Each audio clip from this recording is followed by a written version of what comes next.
Hello, everyone. My name is T Hunter. If this is your first time coming to my channel, welcome. If you are a returning viewer, welcome back, and thank you so much for coming back.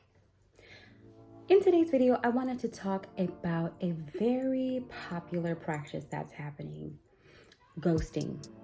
And is it ever okay?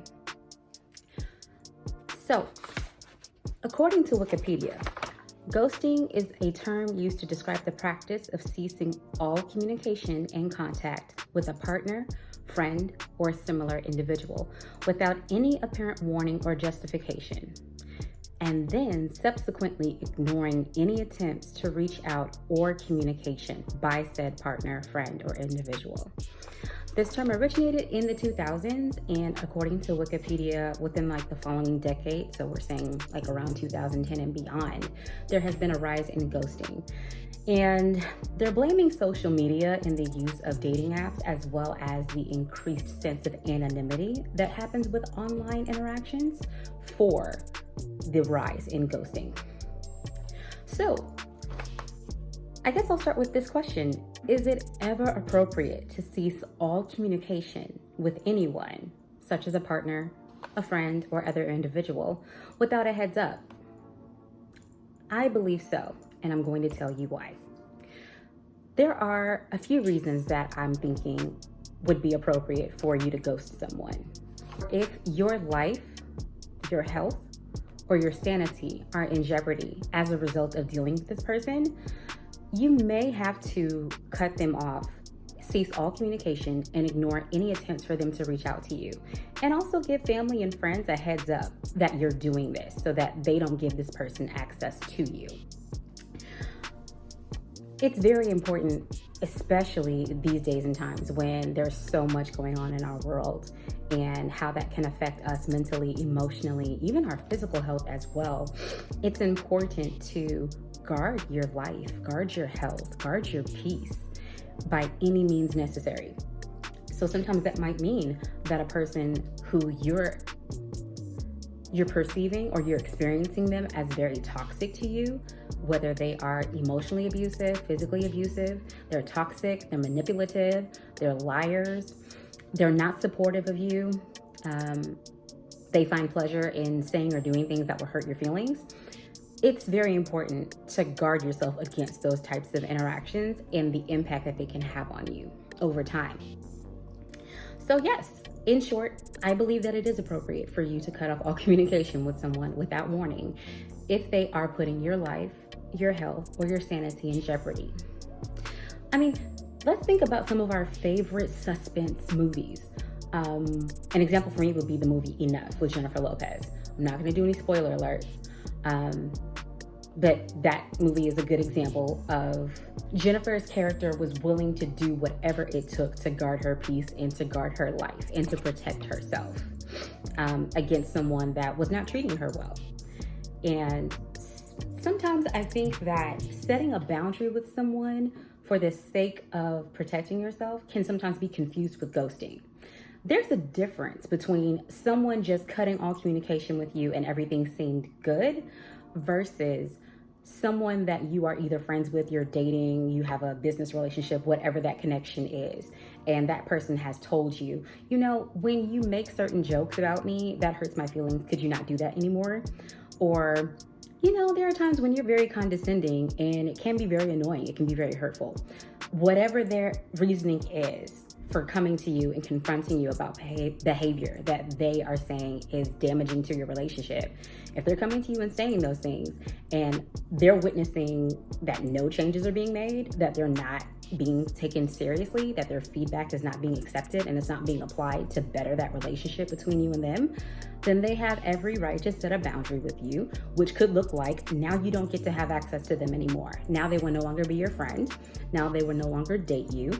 Now they will no longer do business deals with you because they have given you ample opportunities and they have given you information so that you can make an educated decision on how you will treat them.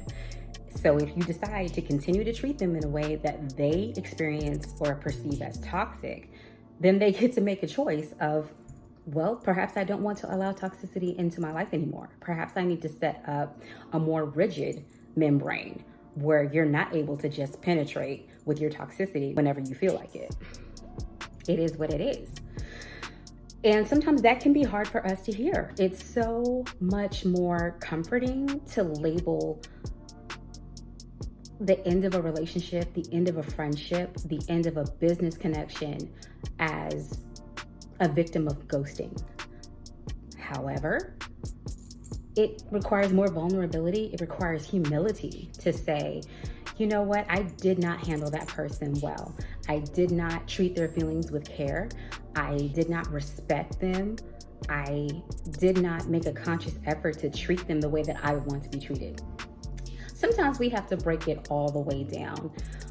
Some people will have a really difficult time discerning between what's right and what's wrong, but they can very easily identify the way that I'm treating you. I would not want you to treat me in that way, or I would not want someone else to treat me the way that I'm treating you. So if you can identify that there are certain ways that you can treat someone that you wouldn't want to receive that, then it's time to consider stopping, because whatever we put out, we are going to get back. The Bible tells us, do not be deceived. God is not mocked. Whatever a man sows or whatever he puts out, woman too, whatever a man or woman sows, that will they also reap, or that's what they will receive. That's what they will get back. So I know in the Bible, Jesus uses parables relating to farming, because a lot of the times he would talk to farmers, or if he was talking to fishermen, he would use stories that related to their trade, something that was easy for them to understand. Whatever seed you put in the ground, you should expect to get that back, whatever that produce is going to look like. So if you plant seeds for an orange tree, you should expect an orange tree to sprout up. So if you are sowing seeds of toxicity, if you are being a gossip, if you are being condescending, if you are being abusive, if you are refusing to listen to constructive criticism, if you are refusing to incorporate healthy feedback so that you can be better and in turn you can make others around you better, expect to get all of that back, because that's what you're putting in the ground. So that is what's going to sprout up over time when your harvest is ready.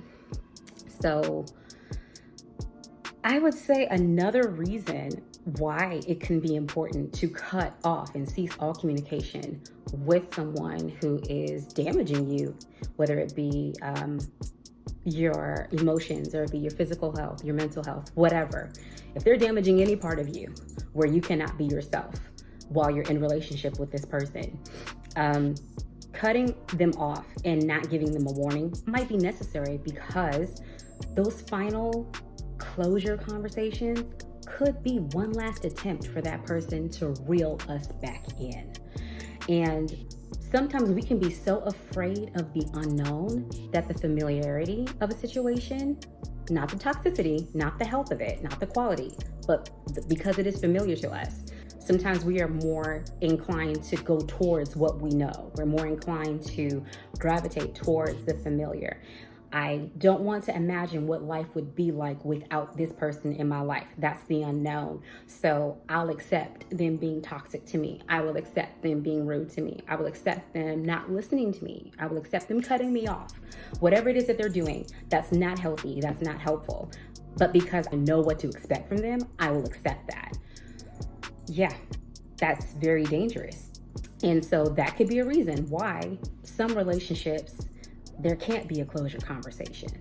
Some friends, we will just have to love them from a distance. We might not be able to announce our exit from their life, because if we do, there's a possibility that they could draw us back in. And sometimes it's very easy to want to go towards the negative train of thought and try to bash people when a friendship or relationship or any other type of connection ends. But let's be honest, there have been some good days, even with toxic people. A lot of the times, people that we might consider to be manipulative or abusive, they do have great character traits to them. Some of them can be great listeners. Some of them are really funny. Others are very generous. Some are very protective. So if they're in your corner, they're like your ride or die. You never have to worry about them not having your back when it comes to defending you against other people. But who's going to protect you from them? Pause and think about that. So as you take the good with the bad, I would say that's something to ponder as far as ghosting is concerned.